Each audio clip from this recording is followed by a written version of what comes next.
Hello friends, welcome to SM study point. Friends, আজকে আমরা আলোচনা করব জিওগ্রাফি থেকে টেট 2 অ্যান্ড এসটিজিটি এই দুটোর মধ্যেই টপিকটা আছে। টপিকটা তোমরা মনোযোগ সহকারে দেখো এবং ভিডিওটা স্কিপ না করে দেখো। আশা করি তোমাদের প্রত্যেকেরই কাছে আসবে। আজকের টপিক হলো বাজ এবং চ্যুতি।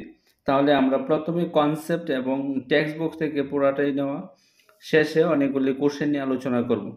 তার পাশাপাশি আরেকটা কথা বলে রাখছি, যারা যারা আমার কাছ থেকে নোট নিতে চাও, এই স্ক্রিনে দেওয়া নাম্বারে ফোন করে অবশ্যই বিস্তারিত জেনে নিতে পারো এবং নোটটা যদি পছন্দ হয় তোমরা অবশ্যই যোগাযোগ করে নোটটা নিয়ে যেতে পারো। আর যারা যারা আমার কাছে পড়তে চাও টেট 2 এর জন্য এবং এসটিজিটি এবং টেট 1 এর জন্য, তোমরা অবশ্যই যোগাযোগ করতে পারো। আগরতলা বিদ্যাসাগর বাজার সংলগ্ন আমি কোচিং শুরু করছি এবং অনেকেই আসছে, তারা কোচিং নিচ্ছে, তো তোমরাও আসতে পারো। প্রথম 10 ডেজ একদম ফ্রি, তোমরা ক্লাস করে দেখতে পারো, তারপরে যদি তোমাদের ভালো লাগে তারপরে অ্যাডমিশন হবে। তাহলে চলো আমরা স্টার্ট করছি। আজকের টপিক হলো বাজ এবং চ্যুতি। দেখো এখানে কি বলা হয়েছে, প্রথমেই বলা হয়েছে বাজ এবং চ্যুতির সংজ্ঞা, ঠিক আছে? তাহলে আমরা প্রথমে সংজ্ঞাটা জেনে নিচ্ছি। দেখো এখানে বলা হয়েছে ভূ আলোড়নের ফলে সৃষ্ট বলের দ্বারা কোমল শিলায় ঢেউয়ের মতো যে উঁচু নিচু ভূমিরূপ গঠিত হয় তাকে বাজ বলে। অর্থাৎ দেখো আমি এখানে দেখিয়েছি যে পিকচারের মাধ্যমে এখানে দেখানোর চেষ্টা করেছি, একদম ঢেউয়ের মতো। দেখো ঢেউয়ের মতো উঁচু নিচু যে ভূমিরূপ গঠিত হয়েছে তাকে বাজ বলা হয়। ভূ আলোড়নের ফলে সৃষ্ট ফাটল বরাবর শিলার একটি অংশ থেকে অপর অংশের স্থলন বা অপসারণ ঘটলে তাকে চ্যুতি বলে। এই জায়গা থেকে কোনো একটা অংশ যখন অপসারণ হয়, অর্থাৎ ব্যঙ্গে পড়ে ছুটে যায়, তাকে বলা হয়েছে চ্যুতি, ঠিক আছে? বাজ সৃষ্টির কারণসমূহকে প্রধান দুইটি শ্রেণীতে ভাগ করা যায়। কয়টি শ্রেণীতে ভাগ করা যায়? দুইটি শ্রেণীতে ভাগ করা যায়। ভাগগুলি কি কি দেখো, নামগুলি এখানে দিয়েছে। ভূ আভ্যন্তরীণ ক্রিয়াকলাপ জনিত ভূ আলোড়ন ও অন্যান্য কারণ, ঠিক আছে? এখন আমরা একে একে প্রত্যেকটা পার্ট জানবো, তোমরা ভিডিওটা স্কিপ না করে দেখতে থাকো।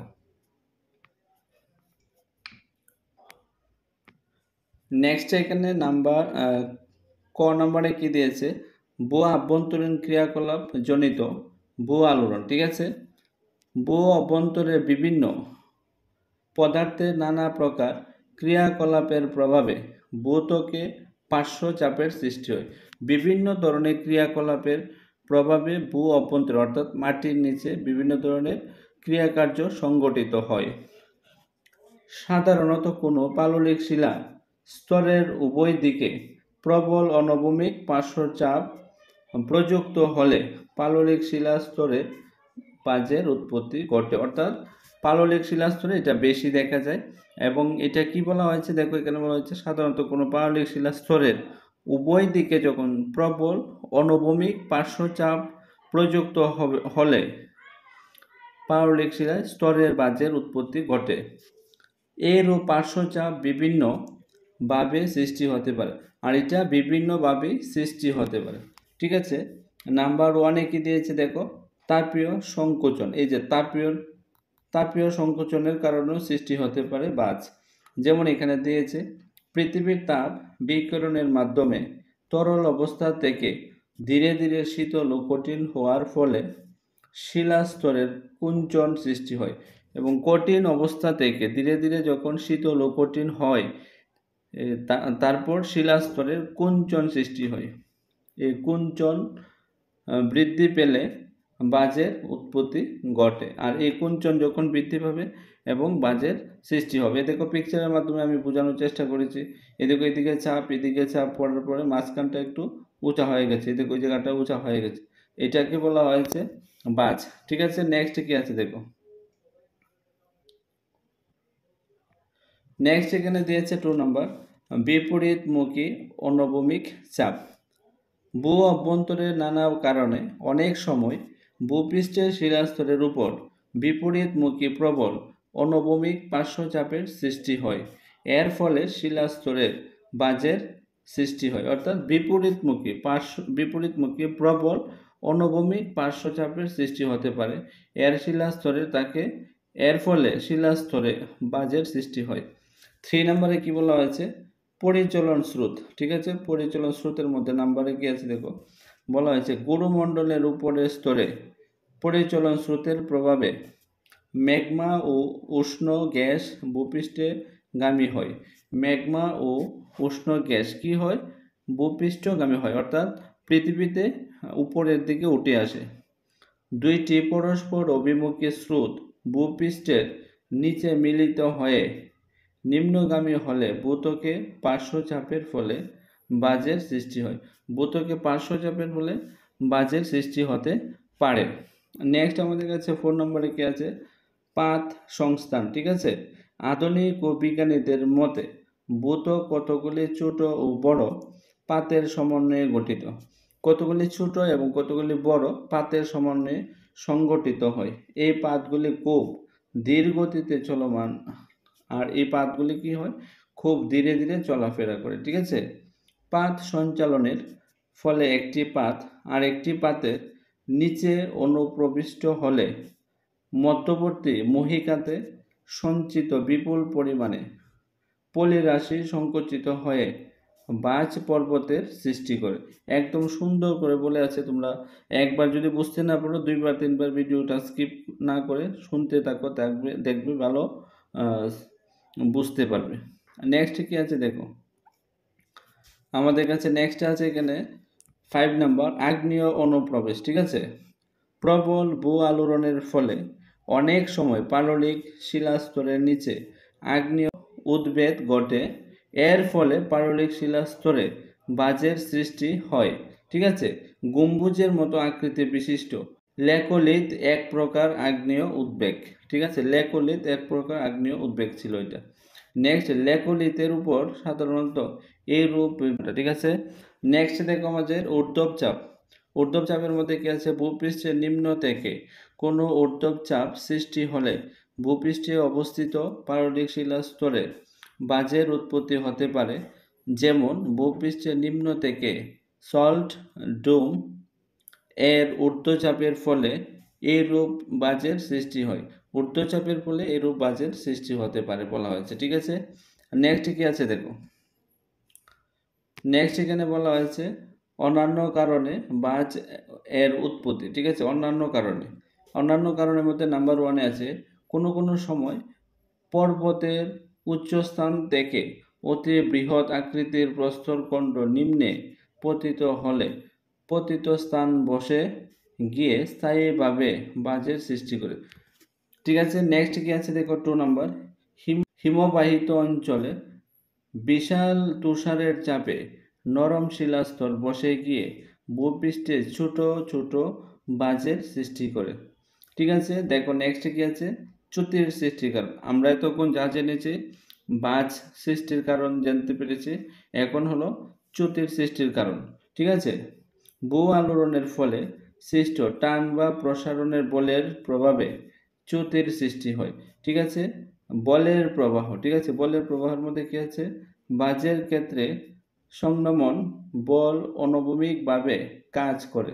ঠিক আছে, নেক্সট কি আছে দেখো, চ্যুতির ক্ষেত্রে প্রসার বল উলম্বভাবে কাজ করে, আর চ্যুতির ক্ষেত্রে প্রসার যে বলটা এটা উলম্বভাবে কাজ করে। ঠিক আছে, নেক্সট কি বলেছে দেখো,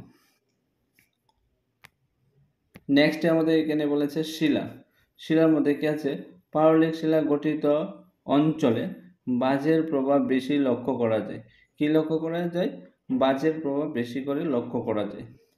সাধারণত আগ্নেয় ও রূপান্তরিত শিলায় বেশি চ্যুতি গঠিত হতে দেখা যায়। এখন কোশ্চেন আসতে পারে বেশি চ্যুতি কোন শিলায় দেখা যায়, তাহলে হবে আগ্নেয় শিলায় এবং রূপান্তরিত শিলায়। ঠিক আছে, সৃষ্টির ভূমিরূপ। ঠিক আছে, সৃষ্টি ভূমিরূপের মধ্যে কি আছে দেখো, বাজের ফলে মূলত বঙ্গীল পর্বতের সৃষ্টি হয়। কিসের পর্বতে, বঙ্গীল পর্বতের সৃষ্টি হতে পারে। যেমন হিমালয়, রকি, আলেন্দেজ প্রভৃতি চ্যুতির ফলে যুগ পর্বত ও গ্রস্ত উপত্যকার সৃষ্টি হয়।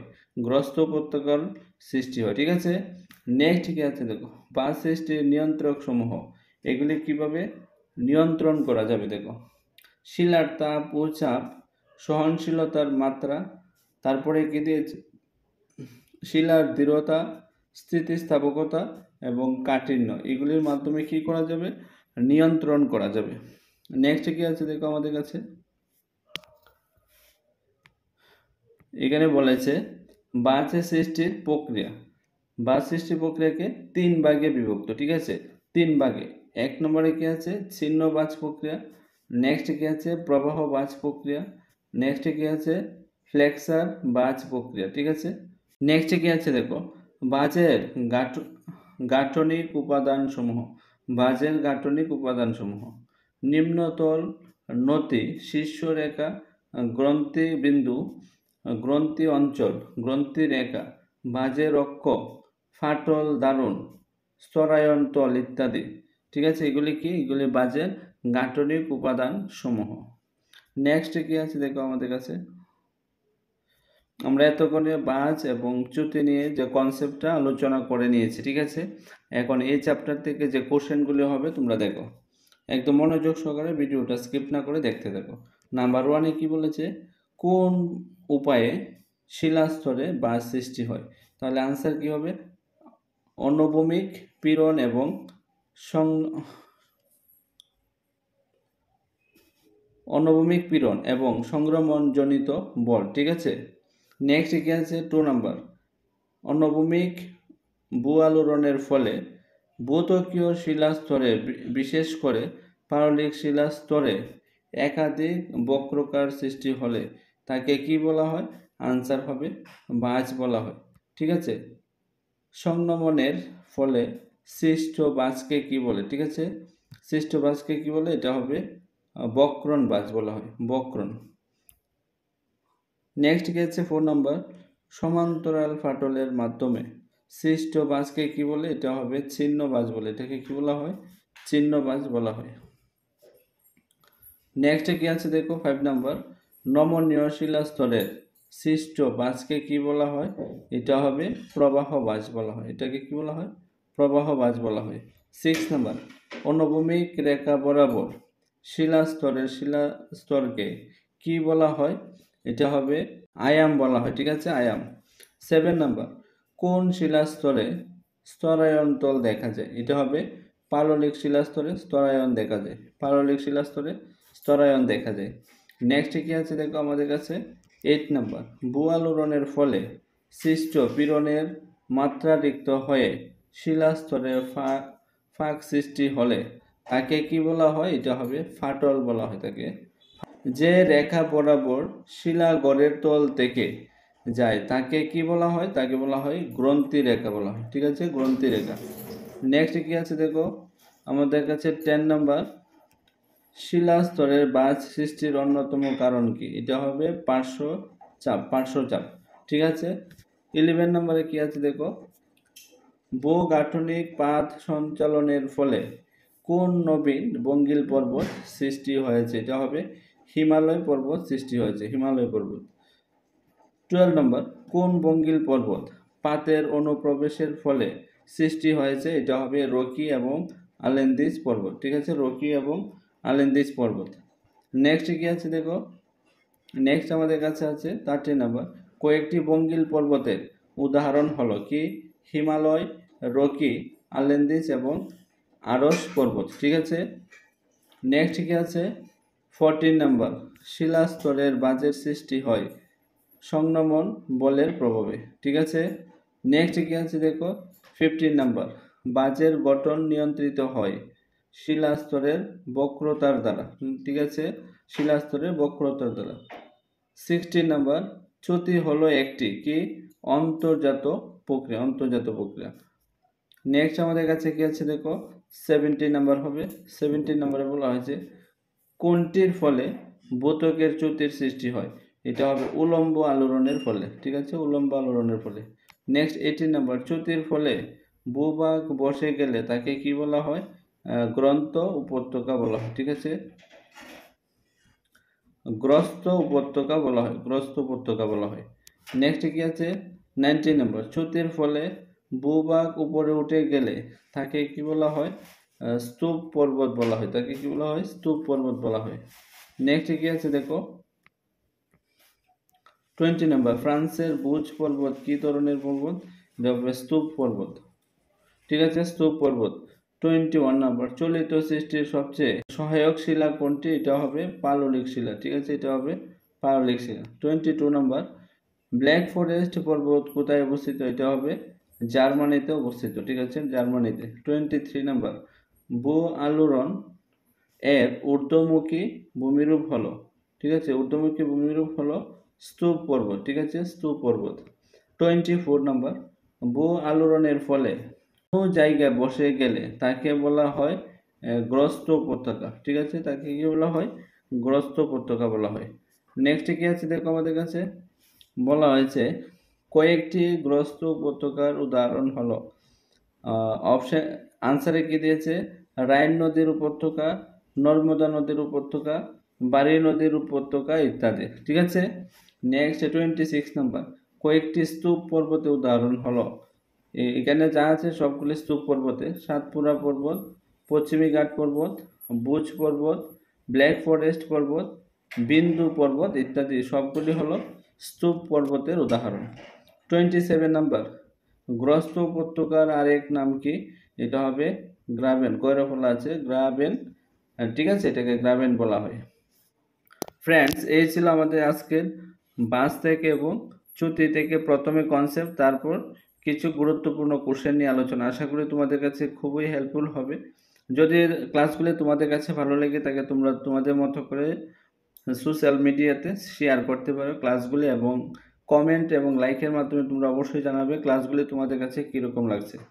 আর একটা কথা বলে রাখছি ভিডিও শেষে, তোমরা যারা যারা আমার কাছে পড়তে চাও অবশ্যই যোগাযোগ করতে পারো। নাম্বারটা আমি বলে রাখছি, 9485160859। এই নাম্বারে ফোন করে বিস্তারিত জেনে, তোমাদের যদি ভালো লাগে প্রথম 10 ডেজ আগে ক্লাস করে দেখবে, যদি ভালো লাগে তারপরে অ্যাডমিশন হতে পারে। তোমরা সবাই